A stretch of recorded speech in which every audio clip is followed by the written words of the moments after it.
مکہ کا ایک نام قرآن نے ذکر کیا، ام القرى۔ اللہ تعالیٰ نے قرآن مجید میں حضور کریم نبی صلی اللہ علیہ وسلم کا تذکرہ فرمایا، قرآن مجید کا تذکرہ فرمایا، اور قرآن مجید کو نازل کرنے کا مقصد اللہ تعالیٰ نے بیان کیا کہ قرآن مجید کیوں نازل کیا جا رہا ہے۔ یہ اگلی کتابوں کے لیے تصدیق کر رہا ہے، یہ جو پہلے کتابیں نازل ہو چکی ہیں ان کی تصدیق کرنے والا ہے۔ اور فرمایا قرآن کو اس لیے نازل کیا گیا ہے کہ لِتُنذِرَ أُمَّ الْقُرَىٰ وَمَنْ حَوْلَهَا، محبوب اس قرآن کے ذریعے سے یہ جو مکہ والے ہیں نا، تاکہ تو اس قرآن کے ذریعے سے ان کو اللہ کے عذاب سے ڈرائے، وَمَنْ حَوْلَهَا، اور جو ارد گرد والے ہیں ان کو بھی اللہ کے عذاب سے تو ڈرائے۔ تو قرآن نے ام القرى مکہ والوں کو کہا۔ اچھا، قرآ کہتے ہیں بستی کو، ام القرى ام عربی زبان کا لفظ ہے، اور ام کا معنی ہوتا ہے جڑ، اصل، بنیاد۔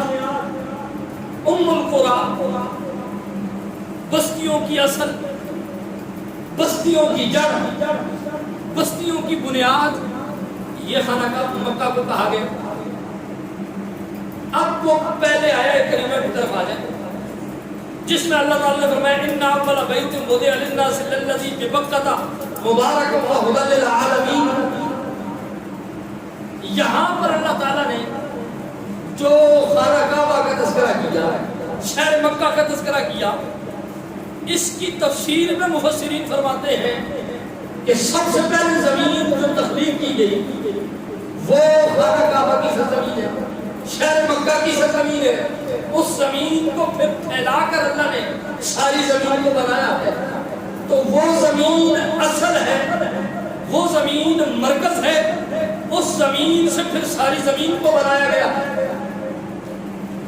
بات سمجھ آ رہی ہے کہ وہ زمین ساری زمین کی اصل ہے، ساری زمین کی جڑ ہے، ساری زمین کی بنیاد ہے، اس لیے اس کو سب سے پہلے بنایا گیا اور اسی کو پھیلا کر پھر ساری زمین کو تخلیق کیا گیا۔ تو ام القرى کا مطلب ہے ساری بستیوں کی اصل، ساری بستیوں کی جڑ۔ اب یہاں سے عظمت مصطفیٰ کا ایک پہلو، یہاں سے مصطفیٰ کی شان کی ایک بات سمجھے، پھر آگے بات کو چلا۔ ام القرى بستیوں کی اصل، بستیوں کی جڑ، بستیوں کی بنیاد، یہ خانہ کعبہ کو کہا گیا۔ اور خانہ کعبہ کو کیوں کہا گیا؟ اس لیے کہ یہ سب سے پہلے زمین بنی، باقی زمین 2000 سال بعد اسی زمین کو پھیلا کر بنائی گئی۔ قرآن مجید میں یہی صیغہ اللہ تعالیٰ نے حضور کے لیے استعمال کیا۔ یہاں کہا ہے کہ لِتُنذِرَ أُمَّ الْقُرَىٰ وَمَنْ حَوْلَهَا، یہاں مکہ کی سرزمین کو ام القرى کہا نا۔ اسی قرآن میں اللہ تعالیٰ نے ایک اور مقام پر فرمایا کہ الَّذِينَ يَتَّبِعُونَ الرَّسُولَ النَّبِيَّ الْأُمِّيَّ، یہ امی اسی ام سے بنا ہے، یہ امی کی اصل بھی ام ہے۔ مطلب کیا کہ خانہ کعبہ ام القرى ہے، ساری بستیوں کی اصل ہے، اس لیے اس کو ام القرى کہا گیا۔ قرآن کہتا ہے الذین یتبعون الرسول النبی الامی، اس نبی کی پیروی کرو جو نبی امی ہے۔ ادھر قرآن نے کہا مکہ ام القرى ہے، ام کا مطلب ہوتا ہے جڑ، اصل، بنیاد۔ اگر یہ لفظ مکہ کے لیے استعمال کیا جائے تو وہ جگہ جو ساری بستیوں کی اصل ہو اسے ام القرى کہتے ہیں۔ اگر نبی کے لیے لفظ امی استعمال کیا جائے تو مطلب یہ ہے کہ جو نبی ساری کائنات کی اصل ہو اسے امی کہتے ہیں۔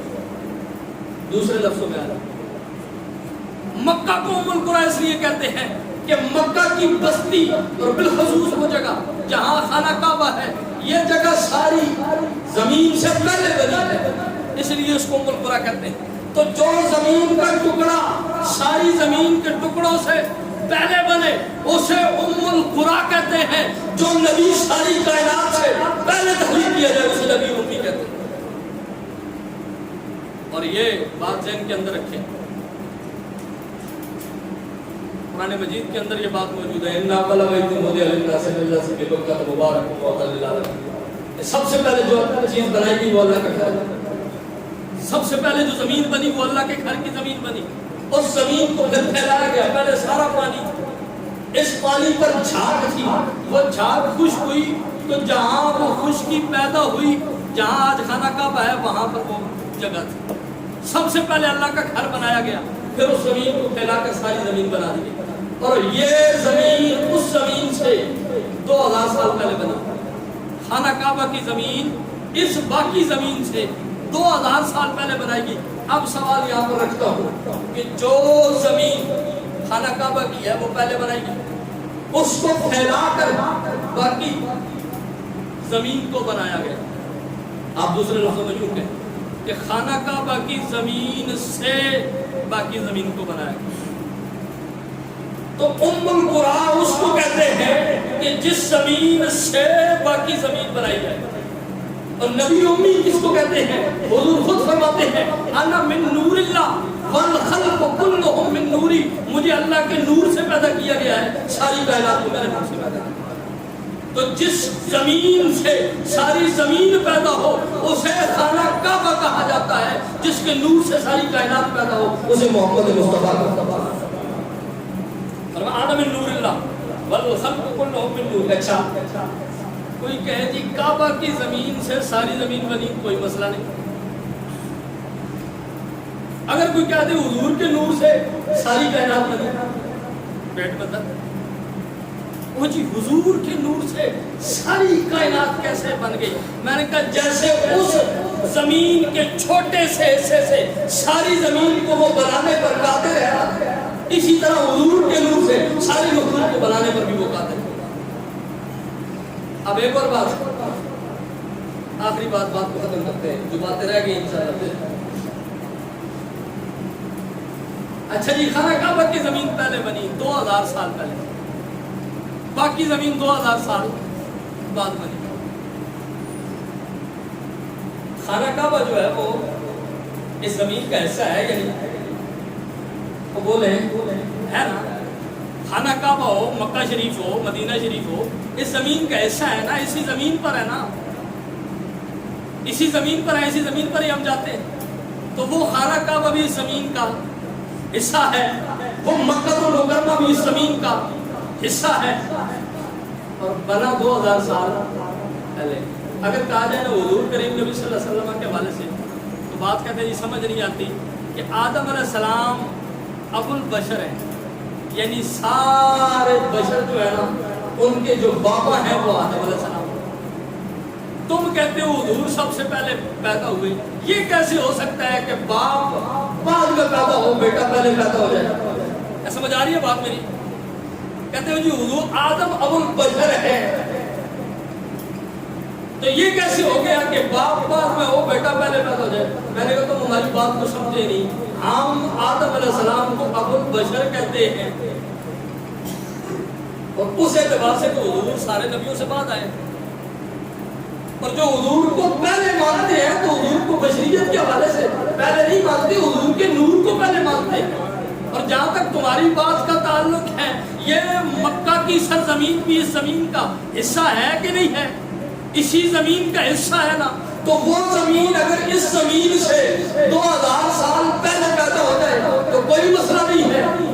تو اگر حضور آدم علیہ السلام کی اولاد ہو کر آدم علیہ السلام سے پہلے پیدا ہو جائے تو کون سا مسئلہ؟